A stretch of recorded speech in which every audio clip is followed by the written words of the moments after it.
Hi, dog parents and future dog parents. My name is Patty. On this show, we discuss dogs because they are amazing. So, one day I was watching TikTok and there was this man. He was standing by his car. He was waiting for somebody, and this guy came and he gave him a hammer. The guy just immediately started hitting his window shield, breaking his window shield. Why? Because he locked his baby in the car. So, my question to you is this: have you ever locked your dog in the car? Anybody? Anybody?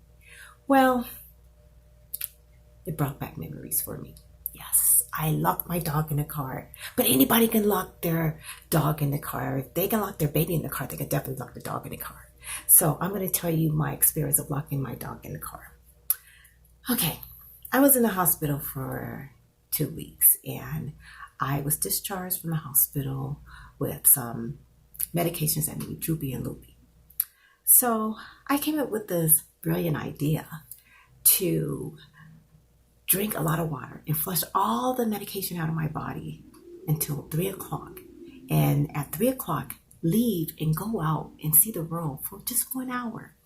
And then come back home at 4 o'clock to take my next dose. And so I did that. I took my dog, and yes, I felt great. I was alert. I was aware of my surroundings, and I drove safely to Target. And me and my doggy, because I would never put my dog in jeopardy at all. So when we get there to Target, I grab my bag and I go to the passenger side on the back, because my dog sits in the back on the passenger side, and I try to open the door and it wouldn't open. So I looked in the front seat, and lo and behold, there is my keys and my phone in the front seat, passenger side. I panicked. So I saw the first lady and I said, "Excuse me, I locked my dog in the car. I locked my dog in the car." And she ran over and she said, "What?" And she looked in and she's like, "Oh, she's so cute." And I'm like, "I don't care if she's cute. I need someone to help me." So I saw this man walk and I ran over to him. I said, "Excuse me, I locked my dog in the car." I said, "Do you have anything to break open a window?" He says, "Yes, I got my toolbox in my truck." So he went into his truck and he pulled out this hammer and we walked to my car and he says, "What window do you want me to break?" And I was like, "Oh, wait. I said, okay, let me go into Target and call on the phone and see if I can find a locksmith.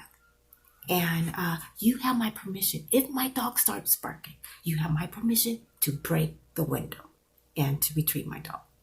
And I said, "Is that okay?" And he was like, I'm okay with it." And the first lady was there. I said, "Can you please be his witness that I am allowing him to break the window if my dog starts panting?" She said, "Yeah." She stayed there. And I'm like, "Great, I'm going to run inside." So I took off running. I'm running and running. And all of a sudden, Target started getting further and further and further away from me. And I'm like, "What is this all about?" It was like in the movies. And so I just shaked it off and I just kept running. And all of a sudden I tripped on over my own 2 feet. And I fell, and thank God I didn't break my stitches. But I got up and I took off running again. And I'm running. And I get inside Target. And I became discombobulated. I was like, "What am I doing here? Why am I in here? What am I doing in this? I don't understand. What am I doing?" And I know it was the medication. It was the medication. And then I snapped out of it and I was like, "Oh, shoot, I got to go to customer service." So I ran over there to customer service, and there was only one person in line. I'm like, "Oh my God, thank goodness." While I was standing there, an employee walked past me and I said, excuse me, "I locked my dog in the car. Can you help me?" And she was like, "Oh my God, it's quite warm out there." And I'm like, I know. So she immediately gave me a phone book and the phone. And so I started looking through the phone book. And while I was looking through the phone book, I realized that my plan wasn't as brilliant as I thought it was.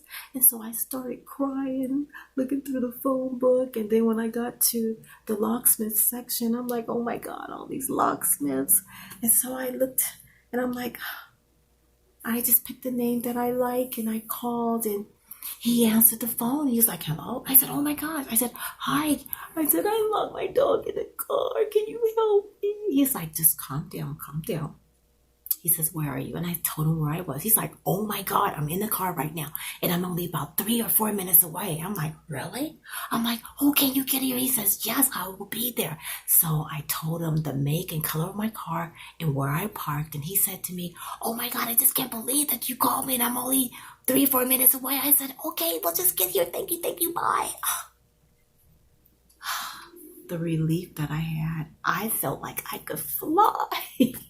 I was so happy. And then the stress came all over me once again. Why? Because the man with the hammer man. I'm like, oh my God, I gotta get to him. So I thanked him for the phone and the phone book, and I took off running. But then my body said, oh, come on, we ran you in here, but we're not running back. You just had surgery. No, we're not doing it. And so I had to run, jog. Like I think I can run away. And that's what I did. And I saw them from a distance. And because I parked far away, because it's a very, very busy Target. And I can see them, and I saw a hammerman. He looked in the window and he had his hammer in his hand, and slowly he started walking around to the other side of my car on the driver's side. And I knew what he was doing. He was going to break the window on the driver's side so it wouldn't shatter over my dog in the passenger side in the back. And I'm like, no, don't break the window. So I'm screaming, don't break the window, don't break the window. And I know people were looking at me, but I didn't care. I was like, oh my gosh, I was so close but so far away. And I just kept screaming and trying to run, don't break the window, don't break the window. And this lady turned around and she looked at me and she said something. I don't know what she said. And mind you, now there's 7 people around my car. And I'm like, don't break the window. And I'm trying to get there as fast as I can. And then the hammerman came from around my car, from the driver's side to the passenger side. And I screamed, I said, did you break the window? And he said, no, I didn't. She told me not to. I was like, oh my God, thank you. Thank you for listening to me, because I found a locksmith. He's on his way. He's coming. And so the hammerman said to me, well, you know what? Your dog is panting. Maybe I should just go on and break the window. And I looked at my dog. I said, Secret, baby, hold on, baby. Hold on, please. Please, just hold on, baby. And my dog was just sitting there nice and calm. And she turned to me and she looked at me and she said, Mom, what is wrong with you? Okay, no, I know she didn't say it, but that's the look that she had on her face. And she was right. I had beads of sweat running down my face, and I know it was because of the medication. And I know I looked crazy, but what can I do? So I look at my dog, and I'm like, yes, she is panting, but she's panting like, and then she would stop, and then pant again. She wasn't panting like she was straining like that, constant panting. No, she was just panting a little bit. And I said, you know what? I think my dog is okay. I think she's going to be okay. He's going to be here in 3 or 4 minutes. And this other lady said to me, well, you know, you have a little dog and she got a little heart and little lungs, and maybe this is a strain on her. Maybe you should just break the window. And I said, no, she's going to be okay. And I'm looking out at my dog and looking for the locksmith, and I'm looking for the locksmith, looking at my dog, looking at the locksmith, for the locksmith.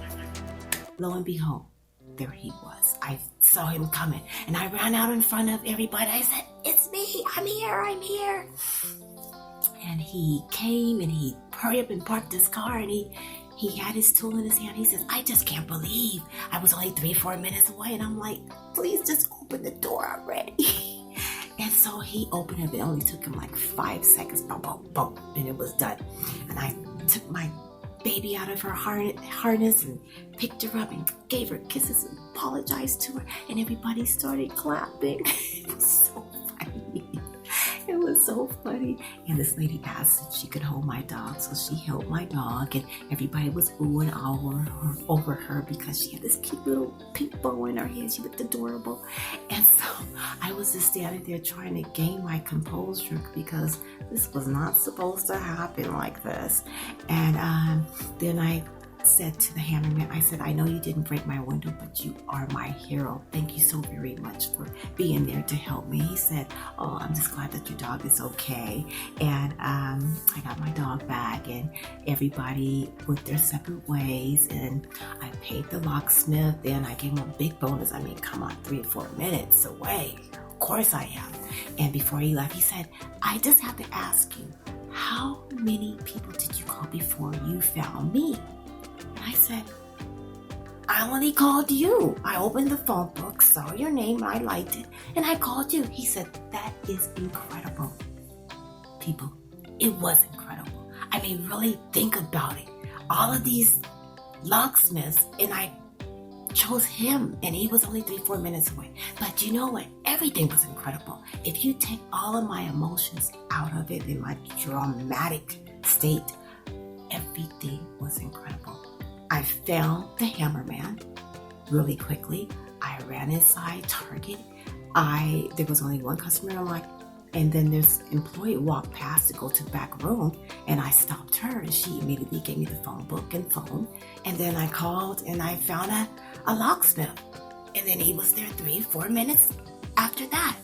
It went so smoothly, and if I was in the right frame of mind, I would have just asked the first lady or hammerman, can I use your phone? Can I use your phone to call a locksmith? And I probably would have called 3 locksmiths, and they probably would have been too far away or not available. And I would have asked hammerman, can you just go in and break the window? So I felt like I had my angels looking after me because it went very smoothly. And so back to that day, so funny because all I did was put Secret back into her car seat because I said, I'm not going into Target. I had enough of Target. And we just went home. I took her for a walk, and I waited for 4 o'clock to come for my next dosing. It was funny because all of this happened within like 8 minutes because I reacted so quickly with everything. And so it didn't take long for this to happen. And what I decided to do, I said, you know what? I am going to make a copy of my car key and attach it onto my car. And I know you're saying, no, that's not a smart idea. But it gave me peace of mind because I know if that ever would have happened again, it would not have gone so smoothly. And people, do you think that I locked my dog in the car ever again? Anybody? No, I did not. I didn't lock her in the car again. That was a big lesson for me. But at least I had peace of mind with having the key attached to my car. So people, that is my wonderful story of locking my dog in the car. So if you like this video, please press the like and subscribe button. We have many more videos to come. So thank you for watching, and tell your dog I said hi.